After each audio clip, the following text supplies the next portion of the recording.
எல்லோருக்கும் வணக்கம். இன்னைக்கு ரொம்ப சோகமான முடிவுங்க நண்பர்களே. நிஃப்டி வந்து 25 பாயிண்ட் இறங்கி தான் க்ளோஸ் ஆயிருக்கு. காலையில 100 பாயிண்ட் ப்ளஸ்ல இருந்தான்.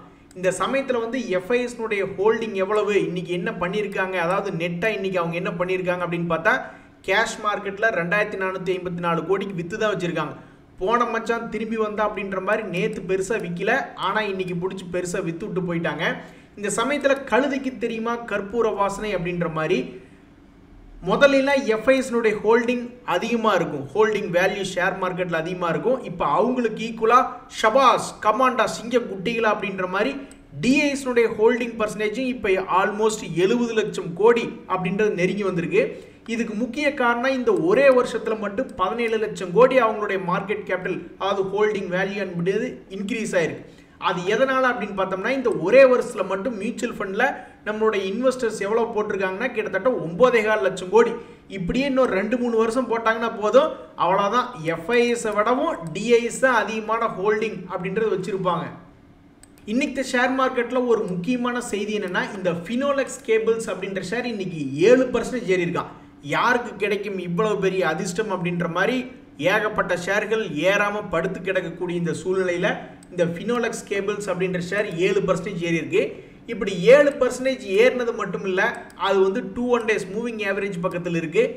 ஏதாவது ஒரு வகையில் அடுத்து வரக்கூடிய மாதங்களில் இது ஏதாவது கிராஸ் பண்ணி பழையபடி ஒரு 1700 போச்சுன்னா ரொம்ப மகிழ்ச்சியாக இருக்கும் அப்படின்ற மாதிரி தான் இருக்காங்க.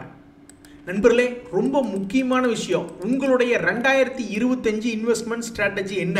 இப்போ நீங்கள் சமீபத்தில் கோவிட்டுக்கு அப்புறம் ஷேர் மார்க்கெட்டுக்குள்ளே வந்திருப்பீங்க. 2021, 22, 23 நிறைய படிப்பினை உங்களுக்கு இருந்திருக்கும். நிறைய லாபம் புக் பண்ணியிருப்பீங்க, நிறைய நஷ்டம் புக் பண்ணியிருப்பீங்க. அந்த வகையில் 2025 எந்த செக்டரில் நீங்கள் கான்சன்ட்ரேட் பண்ணலான் இருக்கீங்க? இப்போ மீடியாக்களில் பார்த்தோம்னா infrastructure, IT, private banking, pharma, health care போன்ற செக்டர்களை பற்றி, அது மட்டும் இல்லை இன்னும் நிறைய செக்டர்களை பற்றி பேசிகிட்டு இருக்கக்கூடிய இந்த நேரத்தில் நீங்கள் எந்த செக்டரில் கான்சன்ட்ரேட் பண்ண போகிறீங்க அப்படின்றது ரொம்ப முக்கியம். இப்போ பொதுவாக பார்த்தீங்கன்னா லீடிங் செக்டர் என்எஸ்சிலேயே ஒவ்வொரு செக்டருக்கு உண்டான இண்டிசஸ் வச்சு மெயின்டைன் பண்ணிக்கிட்டே தான் இருக்காங்க. அந்த வகையில் நீங்கள் நிஃப்டி 50 பொதுவாக நீங்கள் பார்த்துங்க ஒரு பெஞ்ச் மார்க்குக்கு அப்படின்னு பார்த்தீங்கன்னா கடந்த ஒரு வருஷத்தில் இவங்க என்ன வருமானம் பண்ணி கொடுத்தாங்க அப்படின்னு பார்த்தீங்கன்னா அது கடந்த ஒரு வருஷத்தில் வெறும் 10.6% சம்பாரிச்சு கொடுத்துருக்கு. இது வந்து ரொம்ப ஒரு மோசமான ரிட்டர்ன் தான். சொல் பேச்சு தவறாமை அப்படின்ற மாதிரி பொதுவாக 15% அப்படின்றது எதிர்பார்ப்பாங்க.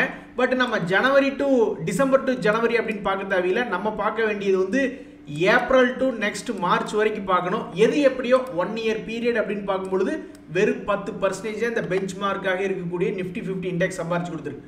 அப்போ மற்ற இண்டிசஸ் எல்லாம் எவ்வளோ சம்பாரிச்சு கொடுத்துருக்கு?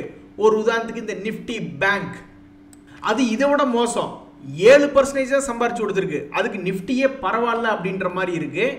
ஒரு இமாலய வெற்றி அப்படின்னா இந்த நிஃப்டி ஆட்டோ இண்டெக்ஸ் தான் 26% சம்பாரிச்சு கொடுத்துருக்கு. எப்போ 22,685 வந்தே 26% சம்பாரிச்சு கொடுத்துருக்கு. ஆனால் இந்த வருஷத்தினுடைய ஹையெல்லாம் பார்த்தீங்கன்னா 22,810 வரைக்கும்லாம் இருந்திருக்கு. ஐ மீன் 27,610 போயிருக்கு. அடே சாமி, அட கடவுளை, நிஃப்டி ஆட்டோ இண்டெக்ஸ் இப்படி பண்ணி விட்டானே. அதாவது ஆல்மோஸ்ட் 27 வரைக்கும்லாம் வந்திருக்கு. அதுக்கப்புறம் பார்த்தீங்கன்னா இப்போ 22,685 இருக்கு. அப்படி பார்த்தாலுமே அவன் 26% அதிகமான ரிட்டர்ன் சம்பாரிச்சு கொடுத்துருக்கக்கூடிய ஒரு இண்டெக்ஸா நிஃப்டி ஆட்டோ இண்டெக்ஸ் இருக்கு. ஆனால் இந்த வருஷத்தில் வரக்கூடிய 2025 அதை பற்றி யாராவது பெருசாக பேசுகிறாங்களா அப்படின்னு பார்த்தா நிறைய இடங்கள்ல ஆட்டோ பற்றி பேசல, நிறைய இடங்கள்ல இன்ஃப்ராஸ்ட்ரக்சர், ஐடி இது போன்றதான் பேசிட்டு இருக்காங்க. அப்போ அடுத்து வரக்கூடிய வருடங்களில் எப்படி இருக்கும்னு தெரியல. அடுத்து நம்ம பார்க்கக்கூடிய நிஃப்டி ஃபினான்ஷியல் சர்வீசஸ்ன்றது கொஞ்சம் டீசெண்டாக நிஃப்டி 50 இண்டெக்ஸை விடவும் ஓரளவுக்கு சம்பாரிச்சு கொடுத்துருக்கு, ஆல்மோஸ்ட் 12%. ஸோ வரக்கூடிய 2025 நீங்கள் எந்த செக்டரில் முதலீடு பண்ணலாம் இருக்கீங்க அப்படின்றத தெரியப்படுத்துங்க. இப்போதைக்கு நான் பார்த்த வகையில் லீடிங் சேனலில் டிஸ்கஸ் பண்ணுறதுல வந்து அதிகமாக அடிபடுறது இந்த IT, infrastructure, private banking, pharma, health care தான்.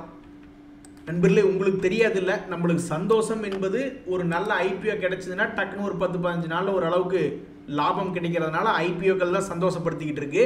இருந்தாலும் அதில் என்ன ஒரு முக்கியமான விஷயம் என்னென்னா, நிறைய ஐபிஓக்கள் ஓப்பனாக இருந்த இந்த சமயத்தில் திடீர்னு உங்களுடைய பணமெல்லாம் கரெக்டாக லாக் பண்ணியிருக்கிறது ரிலீஸ் பண்ணியிருக்காங்களா, உங்களுக்கு அலாட்மெண்ட் ஆயிடுச்சுன்னா அந்த அலாட்மெண்ட்டுக்கு உண்டான ஸ்டாக்ஸ் உங்கள் டிமேட்டுக்கு வந்துருச்சு அப்படின்னு நீங்கள் முக்கியமாக கூர்ந்து கவனிக்கணும்.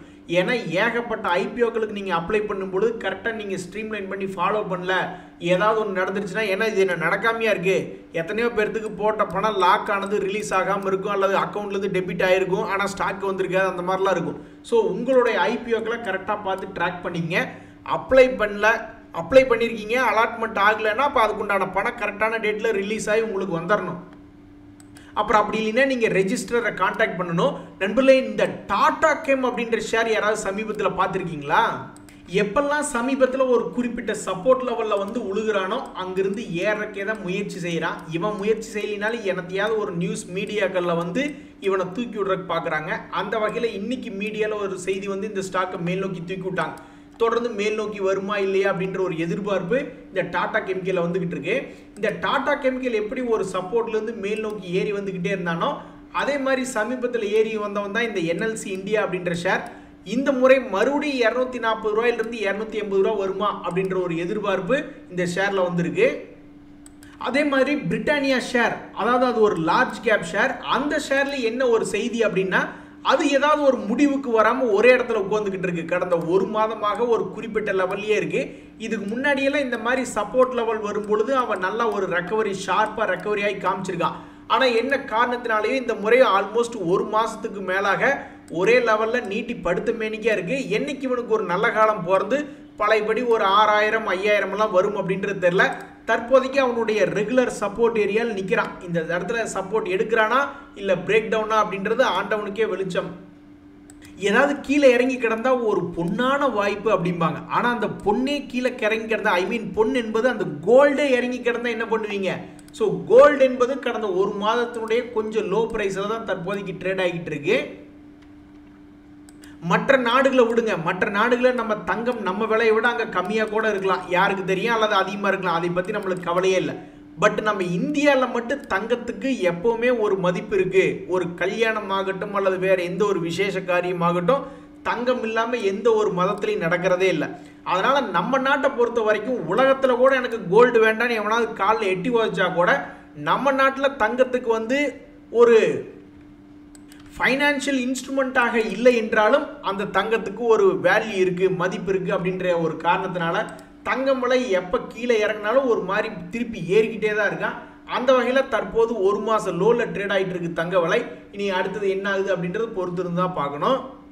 ஓம் எந்திரித்து ஓடுவாய் நமக அப்படின்ற மாதிரி இந்த நெஸ்லே இந்தியா அப்படின்ற ஷேர் வச்சிருக்கிறவங்களாம் என்ன எதிர்பார்த்துக்கிட்டு இருக்காங்கன்னா, தயவுசெய்து மேல் நோக்கி ஏறி வாயேன், நீ பெருசாக 2800 கூட வராட்டியும் பரவாயில்ல, கடைசிக்கு ஒரு 2300 அல்லது ஒரு 2400 வாவேன் அப்படின்ற மாதிரி இந்த நெஸ்லே இந்தியா ஷேரை பார்த்துக்கிட்டு இருக்காங்க.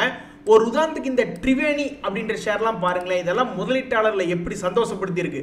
இந்த நெஸ்லே இந்தியா போன்ற பங்கு மாதிரியே, அதாவது பிரைஸ் பேட்டர்னை பொறுத்த வரைக்கும் அவனை மாதிரியே அவன் கீழே விழுந்தவன் தான். ஆனால் கடந்த ஒரே மாதத்தில் பார்க்கும்போது தன்னுடைய பழைய ஹை அப்படின்றது வந்திருக்கு. ஸோ இந்த நெஸ்லே இந்தியா போன்ற பங்குகளும் அதே மாதிரி கீழிருந்து மேல் நோக்கி ஏறி அவனுடைய பழைய ஹை வந்துட்டா ரொம்பவுமே மகிழ்ச்சி, அவங்களுடைய இன்வெஸ்டர்ஸ் ஹாப்பி அப்படின்றது இருப்பாங்க.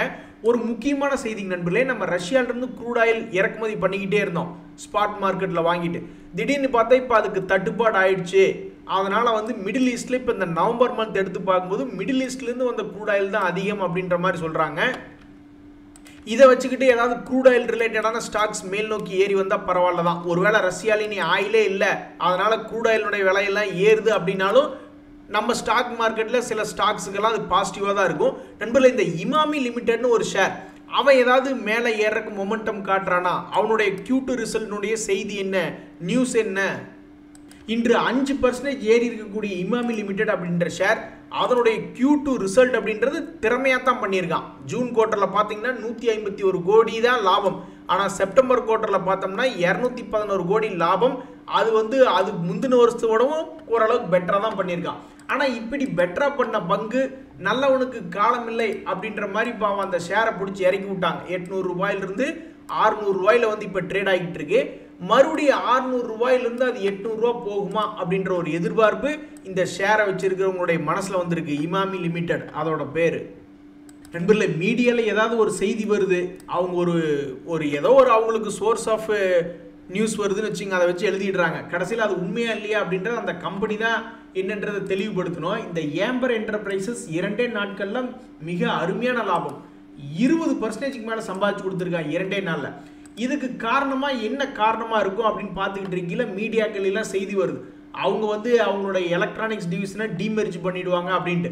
கடைசியில் பார்த்தா இந்த ஏம்பர் என்ன சொல்கிறாங்க, இந்த மாதிரி வந்திருக்கிற தகவல்கள் உண்மை இல்லை, அதாவது எங்களுக்கு நிறைய சப்சிடரி இருக்குது, அது இல்லை நாங்கள் க்ரோத் ஆப்பர்ச்சுனிட்டி அல்லது எக்ஸ்பேன்ஷன் ஏதாவது ஒன்று நாங்கள் பார்த்துக்கிட்டே தான் இருப்போம்.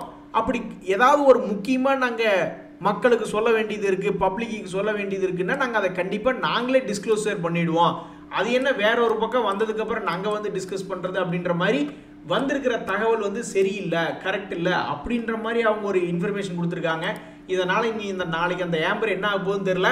பட் 2 நாளில் 22% சம்பாதிச்சிருக்கான். அது மட்டும் இல்லை, கடந்த ஒரு வருஷத்தில் 6 மாதத்தில் இறங்கி இருந்ததை மறுபடியும் நீட்டி பிடிச்சிட்டான். வேற லெவல். இன்னைக்கு அந்த நியூஸ் மட்டும் இல்லை, மீடியாவில் இன்னொரு நியூஸ் வந்துச்சு. அதாவது டாடா குரூப் ஸ்டாக்ஸ்லாம் திடீர்னு எகிர ஆரம்பிச்சிட்டான். அதுலேயும் இந்த குறிப்பாக டாடா சன்ஸ் அல்லது அந்த குரூப்பில் ஏதாவது ஒரு ஐபிஓ வருதுனாவே இந்த டாடா இன்வெஸ்ட், டாடா கெம்மெல்லாம் மேல் நோக்கி இறக்க அதிகமான வாய்ப்புகள் இருக்குது. அதே மாதிரி இன்னைக்கு இந்த டாடா இன்வெஸ்ட், டாடா கெம்மெல்லாம் எகிர ஆரம்பிச்சிட்டான். ஏன் எகிர்றீங்க அப்படின்னு கேட்டாக்க அதில் இதே மாதிரி ஒரு செய்தி வருது. இந்த டாடா கேபிட்டல் வந்து ஐபிஓவாக வரப்போகுது, அவங்களுடைய ஃபைனான்சியல் ஆர்ம் அப்படின்ற மாதிரி ஒரு நியூஸ் வந்தோடனே அந்த ஸ்டாக்கில் பிடிச்சி எகிரி விட்டாங்க. இனி டாடா குரூப் அதுக்கு ஏதாவது பதில் சொல்ல போகிறாங்களா இல்லையா அப்படின்றத பொறுத்து இருந்தால் பார்க்கணும். பொதுவாக இந்த டாடா குரூப் ஷேர்ஸே வந்து இந்த 10 ரூபா கோஷ்டி மாதிரி மூவ்மெண்ட் பண்ணிட்டு இருப்பான். அதாவது சைட்வேஸில் அதிகமாக மூவ்மெண்ட் பண்ணுறதுக்கு வாய்ப்புகள் என்பது அதிகம். டாடா கெம் ஆகட்டும், இந்த டாடா இன்வெஸ்ட்மெண்ட் அப்படின்ற ஷேர் கூட பாருங்களேன், சமீபத்தில் அவனுடைய குறிப்பிட்ட சப்போர்ட் அப்படின்றது வந்தான். ஏதோ ஒரு காரணம் மார்க்கெட்டில் திடீர்னு ஒரே நாள் அவனை பிடிச்சி அவனுடைய பழைய ஹையை போய் தொட்டுட்டு வர மாதிரி பண்ணிட்டாங்க. அப்போ அதே மாதிரி இந்த டாடா பவர் அப்படின்ற ஷேர் செய்யுமா? டாடா பவர் ஷேர்லையும் இந்த மாதிரி ஒரு சமீபத்தினுடைய லோவில் வந்து உளுந்திருக்கா. அந்த லோல இருந்து அடுத்து பார்க்கக்கூடிய ஒரு வாரம் அல்லது ஒரு 2-3 வாரம் கழிச்சு மறுபடியும் 440 ரூபா வருமா இல்லை குப்புற உளுந்துருமா அப்படின்னு தெரிஞ்சுக்கிறதுக்கு இந்த ஷேர் மார்க்கெட் ரொம்ப ஆவலாக இருக்கு. நண்பர்களே, இந்த எம்ஆர்பிஎல் அப்படின்ற ஷேர் இன்னைக்கு கொஞ்சம் ப்ளஸ்ல வந்திருக்கா. குரூடாயில் சம்பந்தப்பட்ட நியூஸ் இருக்கு. ஏதாவது ஒரு வகையில் குரூடாயில் நல்லா மேல் நோக்கி ஏற்றி விட்டுட்டு கூடவே இந்த எம்ஆர்பிஎல்லும் மேல் நோக்கி ஏறினா கிட்டத்தட்ட 50% மேல் நோக்கி ஏறி வர வேண்டியது இருக்கு.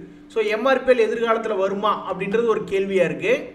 5ல் விளையாதது 50 வயசாகி வளையுமா அப்படின்ற மாதிரி இந்த ஐடிஎஃப்சி ஃபர்ஸ்ட் பேங்க் ரொம்ப நாளாகவே ஏறி வரல. அவன் தொடர்ந்து படுத்து மேனிக்கா இருக்கான். நான் இவனை ஏன் அடிக்கடி பார்த்துக்கிட்டு இருக்கேன்னா, ஒரு மிகப்பெரிய ஒரு டெக்னிக்கல் பேட்டர்னுக்கே மிகப்பெரிய சவாலாக இருக்கான்.